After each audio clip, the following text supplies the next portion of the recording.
श्री राम आदर्श योद्धा व सेनानी। किशोर आयु में ही महर्षि विश्वामित्र अपने यज्ञ की रक्षा हेतु उन्हें ले गए। ताड़का ने जब श्री राम पर आक्रमण किया तब विश्वामित्र ने उसका वध करने की उन्हें आज्ञा दी, परंतु स्त्री के अवधेय होने के डर से वे उसका वध करने में हिचकिचाने लगे।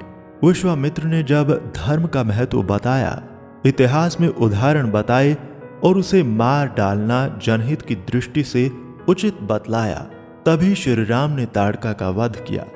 जब शूर्पणखा सीता को खाने के लिए दौड़ी तब उसका वध न कर लक्ष्मण द्वारा उसकी नाक कान काटकर उसे भगा दिया, क्योंकि प्रसंग जनहित का न होकर सीता की सुरक्षा का था।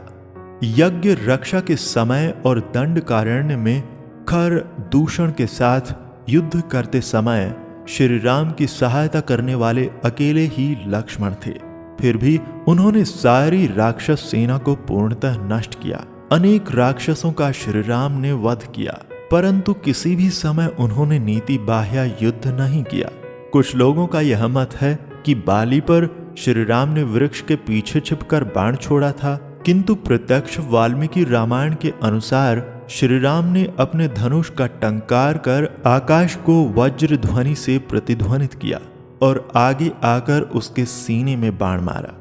देवों को भी जीत लेने वाले रावण जैसे योद्धा के साथ श्री राम ने जब सामने आकर युद्ध किया तो बाली को छिपकर मारने की कोई आवश्यकता नहीं थी। राम रावण युद्ध में लंका के सभी राक्षस मारे गए। एक एक करके सभी वीर महावीर धराशायी हुए, परंतु वानर सेना में से एक भी बड़ा वीर या सेनानी मारा नहीं गया। स्वयं श्री राम और लक्ष्मण किसी समय गंभीर रूप से घायल हुए, लेकिन किसी भी वानर सेनानी को गंभीर घाव नहीं लगा। यह कोई संयोग अथवा दैवी चमत्कार नहीं, बल्कि श्री राम की कुशल और योजनाबद्ध युद्ध नीति का ही परिणाम था। श्री राम को अपने जीवन काल में कई बार शस्त्र उठाना पड़ा। उनके हाथों प्रचंड संहार हुआ, परंतु अपने स्वार्थ के हेतु किसी को खिजाने या किसी को पीड़ित करने हेतु उन्होंने कभी शस्त्र नहीं उठाया। केवल समाज की रक्षा, जनहित, दुष्टों के उन्मूलन के उद्देश्यों को ही सामने रखकर युद्ध किया।